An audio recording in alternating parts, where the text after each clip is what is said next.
Assalamualaikum warahmatullahi wabarakatuh. Perkenalkan, nama saya Rahmatan Al-Wahidin.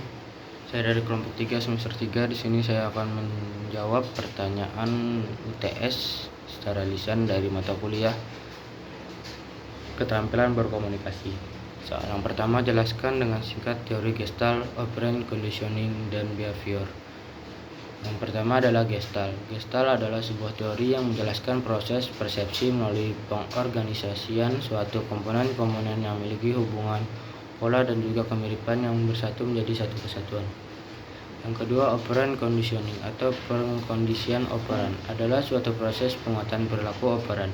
Penguatan positif atau negatif yang dapat mengakibatkan perilaku tersebut dapat berulang kembali atau menghilang sesuai dengan keinginan.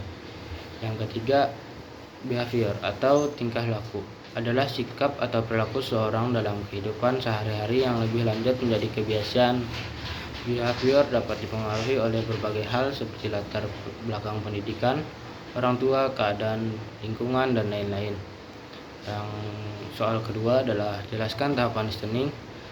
Yang pertama adalah sensasi. Secara fisik, mendengar dan memperhatikan suara pesan. Penerimaan secara fisik dapat terganggu oleh berbagai faktor seperti kebisingan, gangguan alat pendengaran, atau tiada perhatian.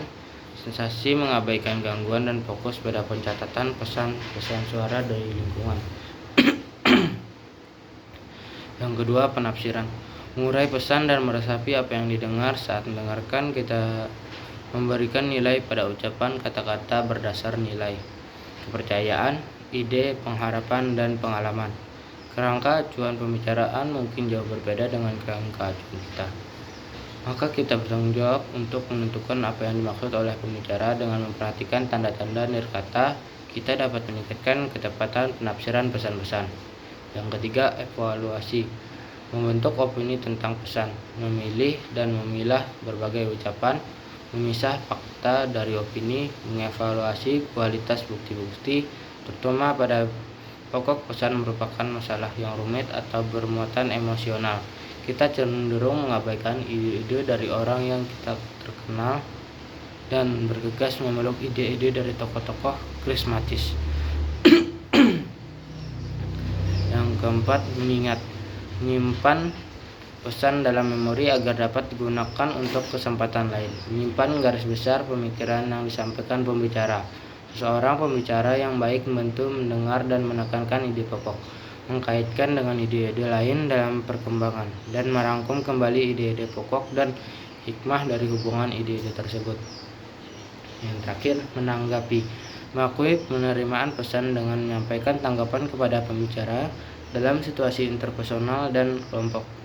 Tanggapan itu mungkin berupa ucapan verbal, namun bila di tengah orang banyak atau dalam situasi publik, tanggapan awal itu berbentuk tepuk tangan, tertawa, dan bahkan terdiam.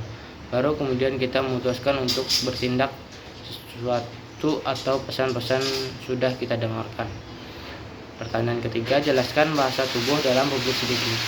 Bahasa tubuh merupakan proses pertukaran pikiran dan gagasan yang disampaikan berupa isyarat, ekspresi wajah, pandangan mata, sentuhan, artefak atau lambang yang digunakan, diam, waktu, suara, serta postur dan gerakan tubuh. Pertanyaan keempat, persamaan perbedaan anekdot dan stand up comedy. Hubungan di antara keduanya terdapat persamaan, yaitu menyajikan sebuah hiburan untuk para pembaca bagi teks anekdot dan para pendengar bagi stand up comedy. Hanya saja teks anekdot secara tertulis, sedangkan stand up comedy secara lisan. Pertanyaan yang kelima, faktor yang mempengaruhi menyimak. Yang pertama, fisik, tubuh atau jasmani. Kondisi normal atau lelah, faktor ini mempengaruhi menyimak, di mana saat kondisi fisik terasa lelah atau tidak bersemangat, maka keinginan untuk menyimak menjadi berkurang akibat proses menyimak tidak berjalan dengan baik. Begitu pula sebaliknya, di mana kondisi fisik sedang fit, maka proses menyimak berjalan dengan baik dan penuh semangat. Yang kedua adalah faktor psikologis. Yang positif akan memberi pengaruh yang baik, sedangkan faktor psikologis yang negatif akan memberikan pengaruh yang buruk terhadap kegiatan menyimak. Faktor negatif itu antara lain prasangka dan kurang simpati, keegosentrisan dan keasikan terhadap minat pribadi, pandangan yang kurang luas, kebosanan dan kejenuhan. serta sikap yang tidak layak dilakukan terhadap pembicara. Sedangkan faktor positif yang menguntungkan bagi kegiatan menyimak antara lain pengalaman masa lalu yang menyenangkan sehingga dapat menentukan minat dan pilihan, serta kepandaian yang beragam. Yang terakhir, pengalaman, pertumbuhan dan perkembangan sikap mempengaruhi minat menyimak, yaitu jika tidak memiliki minat terhadap sesuatu dan saat menyimak membahas tentang minat yang kita gamari, maka kita akan merasa senang untuk menyimak. Misal hobi atau minat terhadap sesuatu. Mungkin itu saja dari saya. Sekian. Mohon maaf apabila disalah kata. Wabillahi taufiq wal hidayah. Wassalamualaikum warahmatullahi wabarakatuh.